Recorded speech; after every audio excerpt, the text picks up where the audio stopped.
결혼에 돈을 다 써버려서 남은 돈이 얼마 없는데 요거 투자해봤자 얼마나 늘겠어. 해피시뷰는 남은 축의금이랑 이 5가지 규칙을 지키면서 2년 만에 3억을 모았거든요. 여러분들도 오늘 당장 시작할 수 있는 정말 간단한 룰이니까 돈이 잘 안 모이는 신혼부부님들은 이 영상 공유, 저장해놓고 하나씩 배우자랑 얘기해보세요.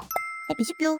첫 번째 룰은 돈에 관한 비밀은 절대 없다예요. 사실 처음엔 저도 솔직하게 얘기하는 거랑 돈 모으는 거랑 무슨 상관이 있지? 이렇게 생각을 했거든요. 근데 여러분, 제가 한 100명 넘는 신혼부부님들 컨설팅을 하다 보니까 결국 돈에 솔직하지 못하면 돈이 안 모일 수밖에 없더라고요. 나만 이렇게 고생하면서 돈을 모으고 있나? 이런 생각도 들 수도 있고, 내 수중에 돈 1000만 원이라도 있어야지 마음 편한 생각이 들어서 비상금을 만들기 시작하더라고요. 장기적으로는 절대로 같은 목표로 갈 수 없다라는 걸 깨달았어요. 그래서 해피시뷰는 카드값, 대출, 투자 이런 모든 자산과 관련된 것들을 정말 투명하게 전부 가계부에 입력해가지고 서로 언제든지 볼 수 있게 정리해놨어요. 결혼 전부터 따지면 한 5년 정도 저희가 이걸 하고 있는데 처음 한두 달은 솔직히 좀 어색하거든요. 근데 지금은 오히려 편하더라고요. 돈 때문에 싸울 일이 전혀 없어지고요. 근데 더 중요한 게 뭔지 아세요? 이렇게 돈에 대해서 솔직하게 얘기를 했는데 돈을 막 쓰게 되면 당연히 안 모이겠죠. 저희도 소비 욕심이 꽤나 많았었던 편인데 이 룰을 정하고 나서 싹 고쳐졌어요.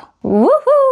두 번째 룰은요, 부자처럼 보이는 소비가 아니라 진짜 부자들이 할 법한 소비를 하는 거예요. 저희는 지금 10년 된 중고차를 타고 다니거든요. 주변에서는 당연히 차 바꿔라 이렇게 말을 하죠. 근데 아이도 없고 차도 잘 굴러가고 솔직히 불편한 게 하나도 없어요. 아이 생기면은 그래도 좀 큰 차가 필요하지 않을까 해서 중고 SUV도 좀 찾아보긴 했었거든요. 근데 여러분, 과연 부자들이 갓난아이가 불편할까봐 돈 2천만 원, 3천만 원을 차에 할부로 투자를 할까요? 저희는 아니라고 생각을 했어요. 차라리 해주고 싶은 걸 다 해줄 수 있는 그런 환경을 먼저 세팅을 할 것 같더라고요. 저희는 이렇게 소비가 늘더라도 남에게 보여주기식의 소비는 절대 하지 않으려고 해요. 결혼할 때 차를 안 샀던 그 2천만 원이 지금은 저희 자산에서 1000만 원 이상의 수익을 내고 있거든요. 여러분들도 남들에게 행복해 보이는 소비가 아니라 부자들은 어떻게 돈을 쓸까 한 번 더 생각하고 소비하게 되면 저희처럼 돈을 좀 빠르게 모을 수 있을 거예요.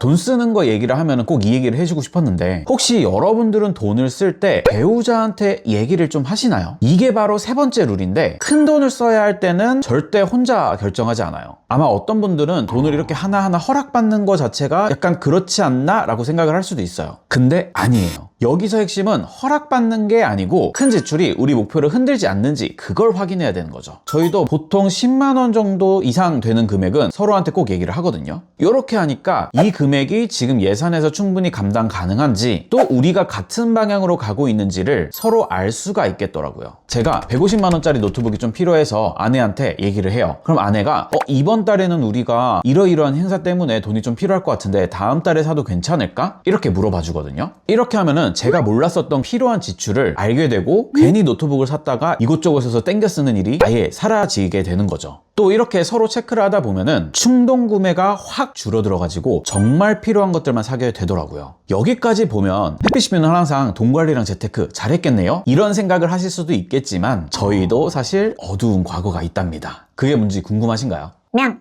네 번째 룰인데, 과거의 큰 실수는 절대 무기로 삼지 않아요. 처음 투자할 때 국내 주식으로 1,500만 원을 잃어보기도 했고, 신혼집을 급하게 구하느라 1억 3천만 원을 손해를 봤었던 그런 경험이 있거든요. 저희는 절대 과거에 했던 실수들이나 그 사람이 잘못했었던 일은 싸우면서 절대 다시 꺼내지 않아요. 그때 너가 1억 3천만 원 날렸잖아 이렇게 막 공격이 들어오면 나도 모르게 그때 너도 이렇게 얘기를 했어야지, 이런 식으로 서로 공격받게 하지 않게 되는 거죠. 그래서 그때 우리가 이런 선택을 해가지고 원하지 않는 결과가 나왔으니까 이번에는 이렇게 해보자, 이렇게 교훈을 쏙 빼가지고 대화를 나누다 보니까 과거의 실수가 오히려 우리 부부를 좀 더 강인하게 만들어주는 그런 느낌? 그래서 여러분들도 분명히 과거에 어떤 실수를 하셨던 분들이 있을 거예요. 근데 그거를 숨기지 않고 솔직하게 터놓고 그런 실수들에 대해서 서로 어떤 걸 보완해야 되는지 그런 룰을 정해놓으시면 훨씬 더 솔직한 돈 대화가 되실 거예요. 그리고 또 하나 여러분들이 공유하셔야 되는 게 하나 있는데, 아마 이것만 오늘 잘하셔도 돈 모이는 속도가 확 빨라지실 거예요. 마지막 5번째 룰은 돈의 목표를 각자가 아닌 같이 만들어야 한다예요. 부부가 경제적 목표가 뭔지 요걸 한번 세워보세요.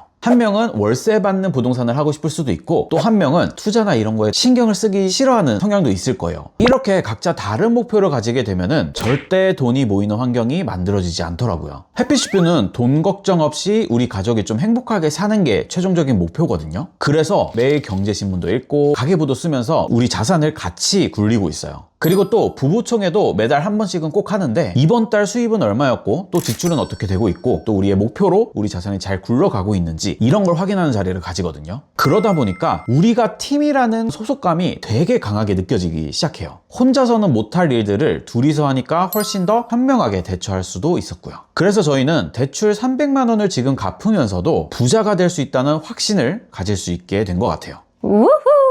여기까지 보신 신혼부부님들, 저희 부부도 앞에서 말씀드렸던 룰을 정하면서도 진짜 밤새 울고 싸우면서 이렇게 정했었는데 확실히 이 5가지 룰을 딱 정하고 같이 실천을 하다 보니까 투자를 하거나 신혼집을 사거나 훨씬 더 단단하게 팀처럼 움직일 수 있었어요. 그러니까 이게 정말 든든하고 불안함이 확 사라지더라고요. 그래서 여러분들도 오늘 이 5가지 중에서 하나라도 바로 한번 시작해 보시는 걸 추천드릴게요. 돈 걱정 없이 돈을 모으기 시작하면 저희처럼 2년 만에 3억이 모이는 특별한 경험을 하실 수 있을 겁니다. 그래서 돈 걱정 없이 행복한 결혼 생활을 꿈꾸는 신혼부부님들은 오늘 이 5가지 중에 꼭 해보고 싶은 한 가지 룰을 댓글로 한번 남겨주세요. 제가 시간 날 때마다 한번 응원하러 가보겠습니다. 오늘 영상 어떠셨나요? 도움이 되셨다면 구독과 좋아요 부탁드릴게요. 그럼 다음 영상에서 만나는 거 약속하면서 해피뉴이들 다들 삐져 되세요. 행복한 결혼 생활 Hey, hey, hey, 어떻게 꾸려갈까? hey, hey, hey. 우리의 미래엔 뭐가 있을까? 잘 모르겠지만 암튼 가보자.